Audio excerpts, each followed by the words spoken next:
Šodienas raidījumu mēs pārsvarā dziedosim Gruzijas galvaspilsētai Tbilisī. Tbiliso,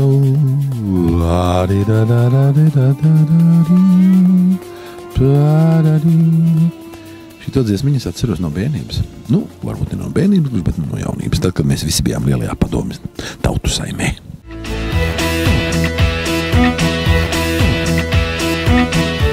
Salds kābo vīnogu garšu mutē. Tomēr lēnām mūsu ceļš ved no Tel-Avī uz Tbilisī. Man jāsaka, ka faktiski Tel-Avī pilsētiņā turisti un tādi ceļotāji un kājām gāja var uzsties pilnīgi droši, jo viņi nekad nepaliks kājniekos. Mēs tikai painteresējāmies, par kaut kādām iespējām aizbraukt līdz Tbilisī, kad mums jau aplēns bariņš taksistu. Faktiski viss notiek zibenīgi. 1-2 mantas jau ir citā mašīnā, mēs lecam iekšā un braucam. Kaut gan te pārsvarā visi brauc nevis ar benzīnu, bet ar gāzi. Es nezinu, kādas kvalitātes ir gāze, bet katrā ziņā mašīna uz priekšu kustās un pat diezgan pa stāvajiem kalnu ceļiem. Veiksmīgi pagaidām.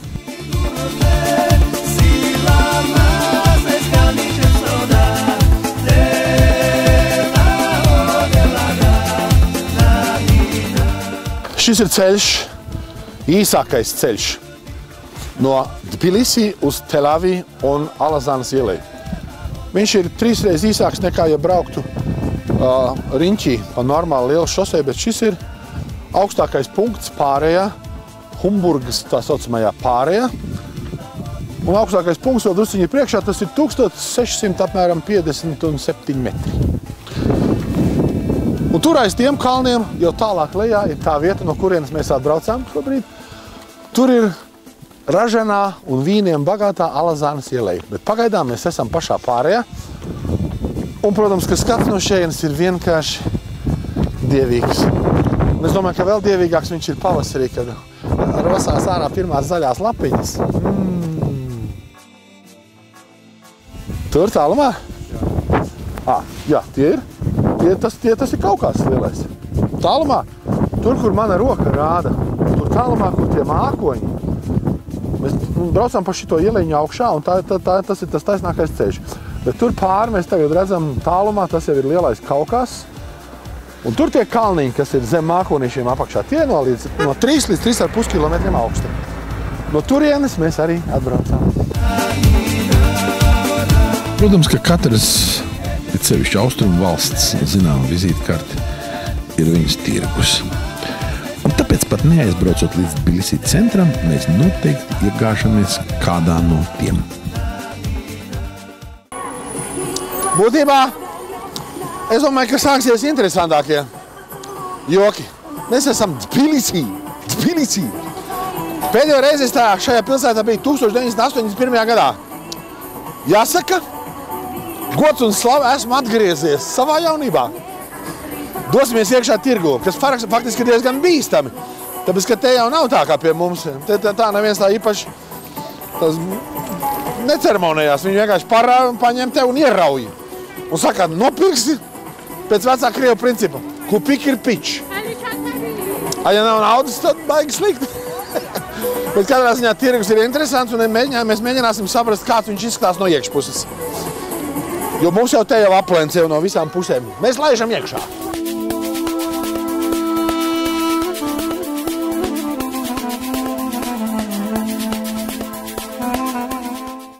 Viņi saver ar adatu cauri valriekstiem, uztais no valriekstiem tādu desiņu, un tad iekar un no augšas pilina lēnām sulu, vīnogu sulu.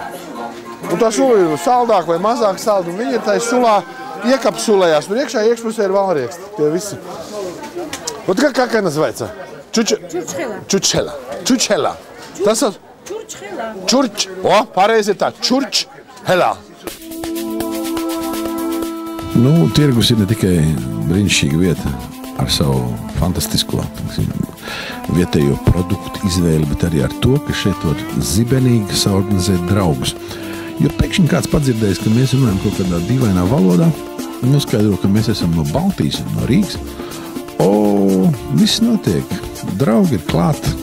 Parādās pudeli čāčas, zakuska. Un tā teikt, draudzība var sākties. Rīgā. Tam, tam Vaivar.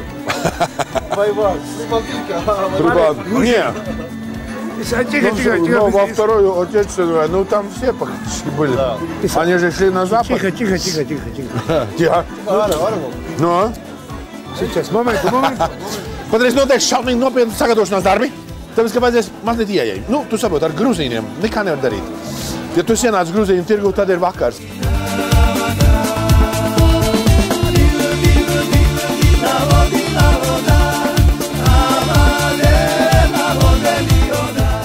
Vot tas ir tas lobio, no ko viņi liek.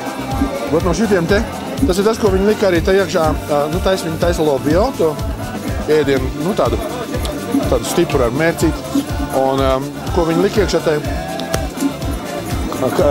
hačapurī, atceries? Bija divi veidi hačapurī. Viens bija ar sieru iekšā, to, ko mums atveda tur.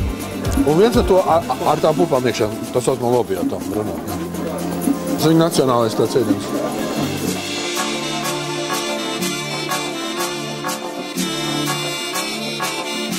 Ne, tie dzeltenie cāļi augšpēdas ar tām kājām, tie ir ģeniāli.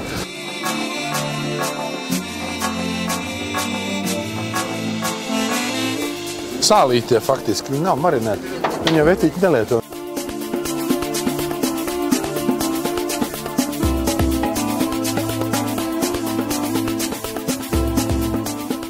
Baltais amūrs ir tas. Mums ir starp citu leišu radu. Es pirmo reizi viņu redzēju Rīgas tirgu. Es tā kā viņš būs, es noteikti viņu ēdīšu. Tas ir tas, ko iepērk. Zini, kāpēc iepērk viņu? Viņš atnāca uz Eiropu. Zini, kāpēc? Tāpēc, ka viņš izēda ūdens krātuvēs, nu visas aļģes ūdens zāles. Viņš ir baigais Rīma. Viņš ātri barojās un tīra dīķus. Var sakot, pļamašīna. Ūdens krātuvē pļamašīna. Baltais amūrs. Aida?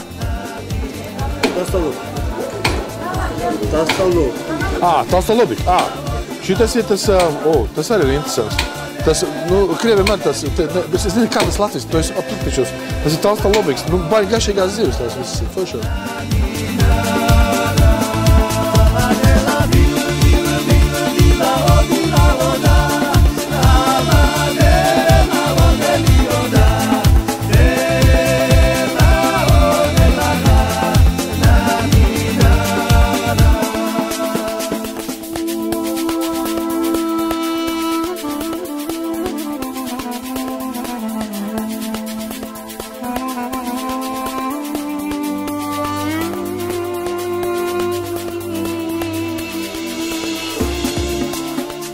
Un zināt, kas mums priecē Tbilisī tirgu? Tas, ka Ivara Godmaņa idejas te ir radušas šausmīgi labu risinājumu.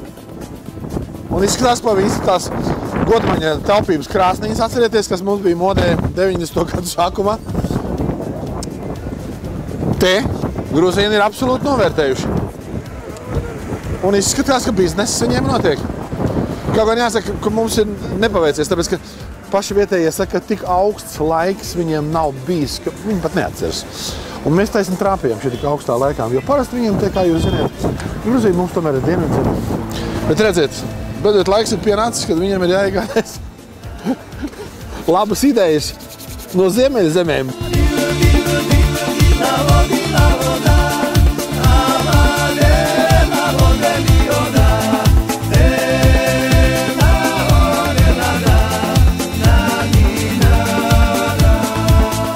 Un tagad stāsts. Kuras upes krastā, starp veco cietokšņu tur augšā kalna galā un starp brīnišķīgo veco baznīciņu, kuras klinšanajā krastā, atrodas šī interesantā būve, kas atgādina man, teiksim, Vidusāzijas Hānu piļu augšpuses.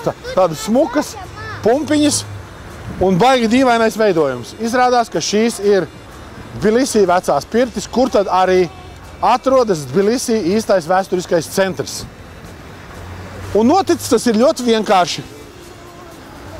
Bijušais pavisam senās Gruzijas cars Vahtangs Gorgazalī 4. gadsimtā, saukts arī par bruņinieku vilku galvu, jo viņa bruņas esot bijušas tādā vilku galvas formā, ir ieradies šeit medīt, jo šai vietā izrādās nav bijis nekā Jo īsti pavisam senā Gruzijas galvaspilsēta Mtskheta atrodas vismaz 10 kilometrus no patreizējās Tbilisī uz austrumiem.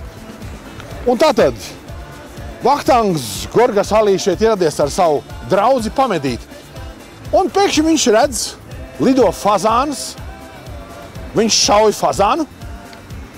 Fazāns nokrīt kaut kādā ūdenī, viņi abi iegājuši ūdenī, un pēkšņi izrādās, ka pēc maza brītiņa, kad viņš atrod šo nošauto fazānu, fazāns jau ir izvārījies.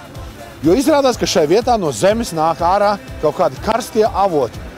Un tad Vahtangs ir nolēmis. Šeit ir jāceļ jaunā galvaspilsēta. Un tātad šī ir tā vieta, kur 4. gadsimtā Vahtangs Gorgas Alī ir nošāvis fazānu un pateicoties šim brīnumainajam faktiski brīnumainai sakritībai, kad fazāns ir iekritis pareizajā ūdenī un izvārījies, ir tapuši arī tagadējā Gruzijas galvaspilsēta Tbilisī. Šobrīd šeit atrodas pilsētas galvenās pirtis, kuras mēs arī drusciņi aplūkosim un mēģināsim viņās ieskatīties. Jo ārējais paskats un forma ir ļoti rosinošs un interesants.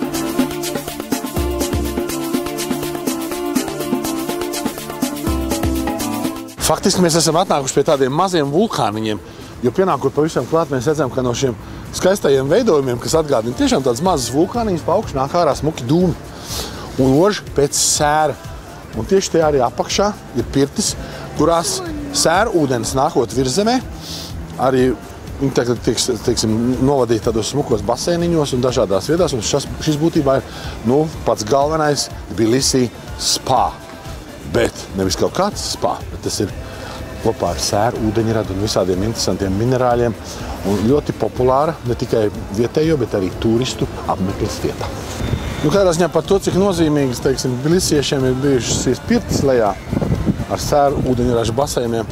To var izlasīt šajā jaukajā anotācijā, ko ir devis kāds Grigašvilī.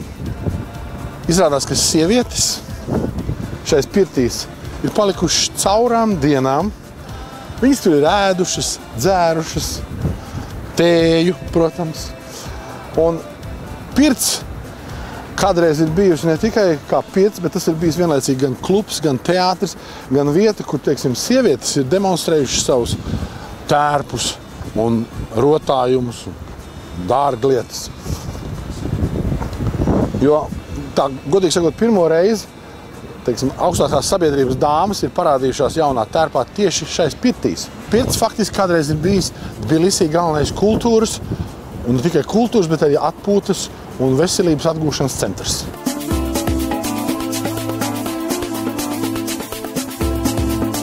Par šīs vietas popularitāti, kurā mēs šobrīd atrodamies, ieskauti no visām pusēm ar visa veida pirtīm, tāpēc, ka viņi dušīgi izmanto to pazemes termālos ūdeņus kopā ar sēru, kas nāk augšpusē.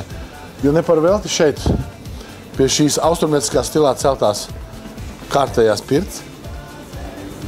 1829. gada 27. maijā Aleksandrs Sergejevičs Puškins ir acīm redzot teicis tādus vārdus, kas tagad ir iegrevēti marmorā. Nekad mūžā neesmu sajūtis un izbaudījis tādu ko vēl grandiozāku kā Tbilisī pirtis. Lūk, kur uzrakstījuši. Smuki. Bet arī Aleksandrs Dimā, lūk, ir atstājis, tas it kā ir viņa, it kā varētu būt autogrāfs, kurš arī šeit ir viesojies un, protams, pratis novērtēt visas tās smukās peldes, kādas te ir iespējams. No lielās kāpelēšanas un retinātā gaisa mums līdzenam ļaudīm ir iestājusies maza aizdusiņa, tāpēc mēs ļoti atvainojamies, bet reklāmas pauzē.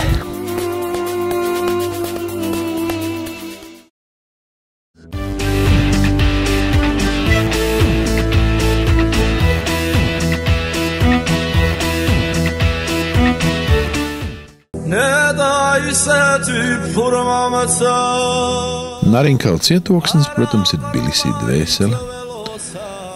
Uzcelts Mtatsmindas klints virsotnē Tbilisī vecākās daļas vidū.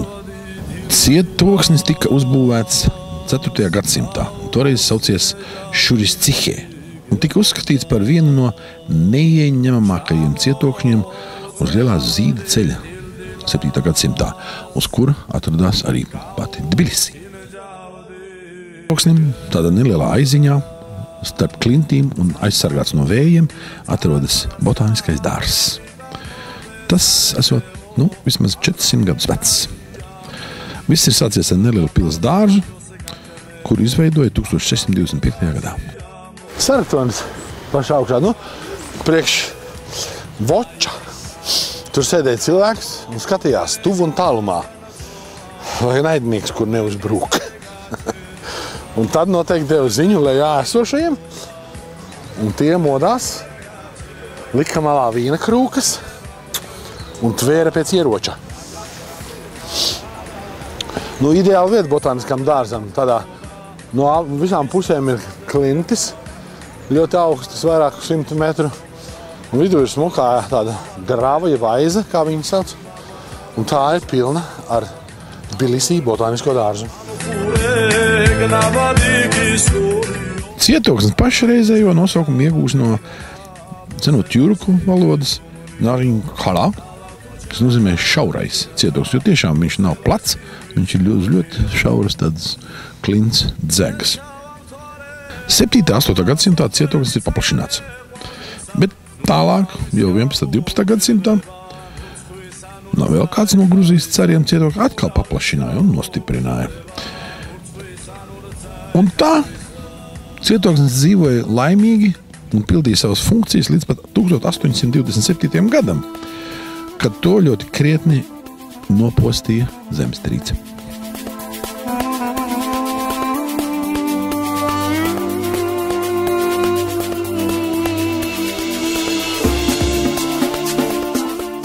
Lai Gruzijā un vispār, pirmkārt, Tbilisī labi klātos, ir jāatrod šī mazā bronzas skulptūriņa, jāpaglauda viņa, kur katrs uzskata par vajadzīgu, un jāpiedomā. Un tad viss, katrā ziņā ne tikai ceļojumā, bet tavā personīgajā dzīvē veiksies ļoti labi. Mēs skulptūriņu esam atraduši. Un izrādās, ka skulptūriņa, protams, viņa nav tik grandioza, kā, teiksim, pilsētā rītdien Ventspilī slavenās mūsu bronzas govis. Viņa ir maziņa, jo tāpēc, ka viņa nāk no senatnes, tā ir, protams, kopija. Bet būtībā oriģināls izrādās ir atrasts mazā Vanī pilsētiņā, Rietumu Gruzijā. Un katrā ziņā atradums, kā ir vēsta šeit uzraksts apakšā, tiek datēts ar 7. gadsimtu pirms Kristus. Tā kā nav joka lieta. Mēmais senatnes liecinieks. Es arī padomāšu kaut ko labu. Šis atradums, protams, ir nokristīts arī īpašā vārdā. Un tas esot Tamadā. Visi normāli cilvēki zina, kas ir Tamadā. Tas ir neatņemams, pats galvenais, teiksim, visu gruzīnu pasākumu sirds un dvēseli. Tas ir tas cilvēks, kurš neļauj viesiem garlaikoties un nepārtraukt savus visādus interesantus tostus, kas, protams, gruzīniem ir 100 un pat 1000. Jo, kā jūs redzat, viss ir pareizi. Tamadā galvenais darbarīgs kauss ar vīnu, protams, ir viņa labajā rokā.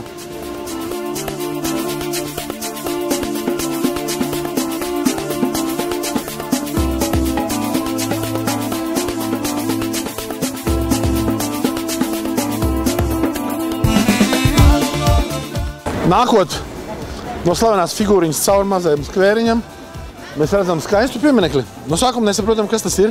Aizējām otrā pusē un paprasām vietējiem zēniem, kas te visu saprot un zina. Protams, ka tas ir piemineklis slavenai gruzīnu aktrisei Sofija Kočiaurelī.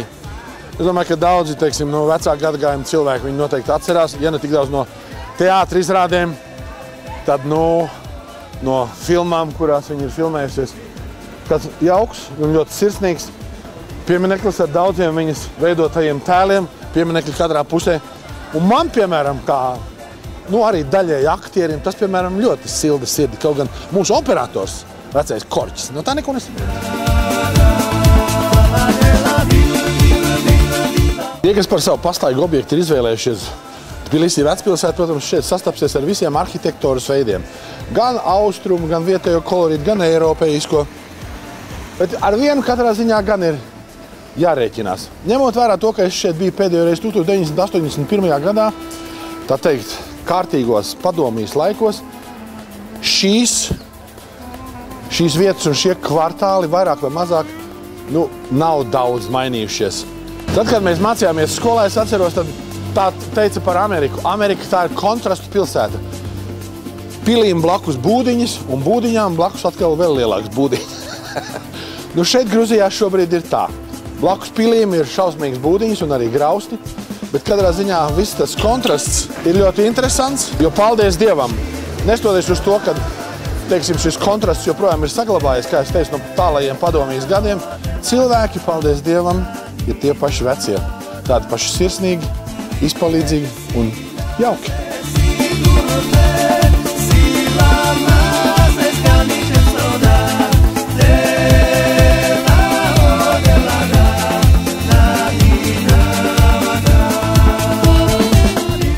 Šeit vecpilsētā, kā izrādās, ir arī Čārlija Čaplina memoriālais stūrītis. Ne uz sevišķi, teiksim, spožas, teiksim, fasādes, bet toties, ne par velti viņš te stāv, tas nozīmē, ka viņam tika izrādīta īpaša cieņa, jo kuru katru tā uz sienām šeit viss nezīmē.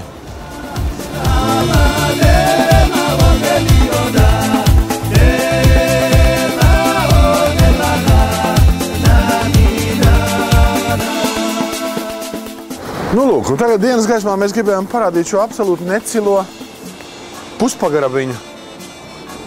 Šeit Tbilisī vecpilsētas stūmā. Un izrādās, ka mēs esam vakar trāpījuši, protams, ar vietējo latviešu laipnu priekšā teikšanu, ka noteikti ir jāapmeklē šī vieta. Izrādās 3 iemeslu dēļ. Pirmkārt, blakus, otrkārt lēti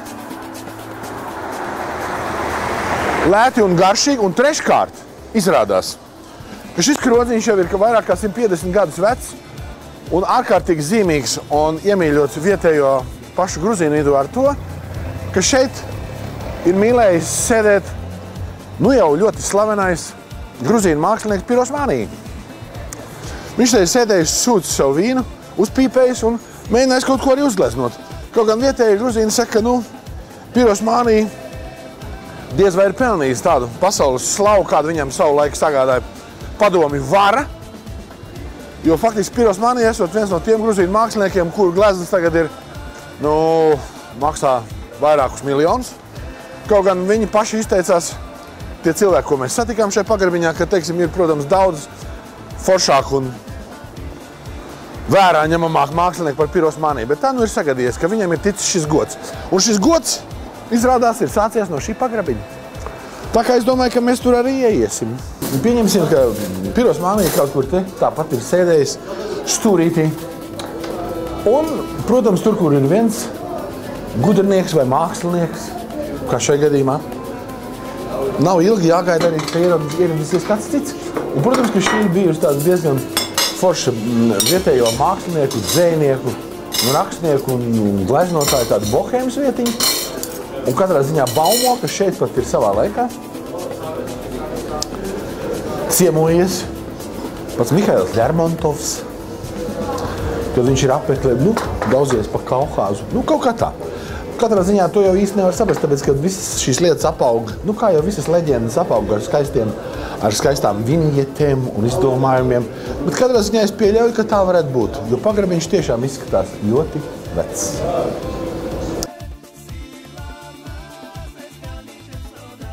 Paldies Dievam, izsenis ir zināms, ka arī latvieši ir klejotāji tauta. Un tāpēc mums nekādas īpašas grūtības ar nakšņošanu Tbilisī pilsētā nav. Izrādās, ka šeit arī dzīvo un strādā, ne tikai izklaidējas mūsu tautieši, un tāpēc mēs dodamies pie Oskara un Agra,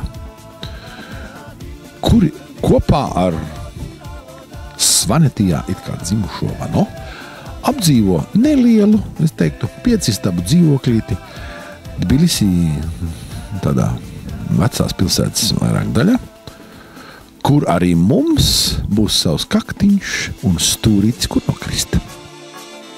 Tādā ziņā ārkārtīgi vērtīgs padoms visiem tiem, kuri pēc kāda brītiņa pēc mums ieradīsies Gruzijā. Lai jūs saprastu, ka cilvēkam šeit nevajag milzu kaudzi naudas un, teiksim, vai kaut kādas baigās pazīšanās, ir jāzina dažas sakrālas frāzes. Un dažas sakrālas frāzes, tur mēs uzzināsim. Значит, расскажи вот этот рассказ. Да, значит как? Появляешься, например, в кахете родины вина. Да. Подходишь, вот хочешь выпить, а денег-то нету. Подходишь к какому-нибудь человеку, там, кусатому, среднему дядьке такого среднего возраста и говоришь, а где у вас можно найти лучшее вино? Он делает круглые глаза и говорит, конечно, у меня дома, пошли, дорогой. Ну, после стаканчиков 7-8 там зарезанной курицы вы выходите и говорите другому, а где можно найти лучшее вино? Так как у них у всех есть вино минимум 200 литров. Bet katrā ziņā ar to vēl viss nebūtu nebeidzas. Tiekamies jau atkal pēc nedēļas.